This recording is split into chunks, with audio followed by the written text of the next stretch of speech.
Welcome back to our channel. Today we're about to make your listening experience even better. If you're an Apple Music subscriber and you own a Samsung Smart TV, you're in for a treat.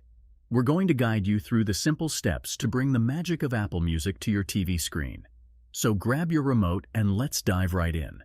Imagine having access to your entire Apple Music library, curated playlists, and your favorite songs on the big screen. Well, that's exactly what we're about to help you achieve.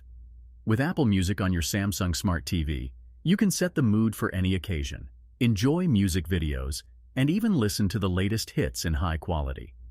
Before we get started, let's ensure that your Samsung Smart TV is compatible with the Apple Music app. Turn on your TV and grab the remote. Navigate to the App Store or your TV's Content Hub. Search for Apple Music in the search bar to check if it's available. If your TV is compatible, let's get Apple Music up and running on your Samsung Smart TV. Access the App Store or Content Hub from your TV's home screen.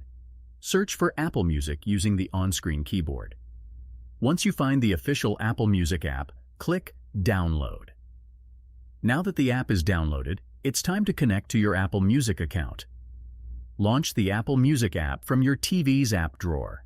Use the on-screen prompts to log in with your Apple ID. After logging in, your music library and playlists will sync to your TV. Get ready to explore your favorite tunes in a whole new way. Use your TV remote to browse through your music library. Explore curated playlists, albums, and artist profiles. Use the search function to quickly find specific songs or artists. And there you have it, folks. You're now all set to enjoy the world of Apple Music on your Samsung Smart TV. From grooving to your favorite beats to discovering new tracks, your TV just became your ultimate music companion. If you found this guide helpful, don't forget to give us a thumbs up and subscribe for more exciting tech tips and tutorials. Thanks for joining us, and until next time, keep the music playing.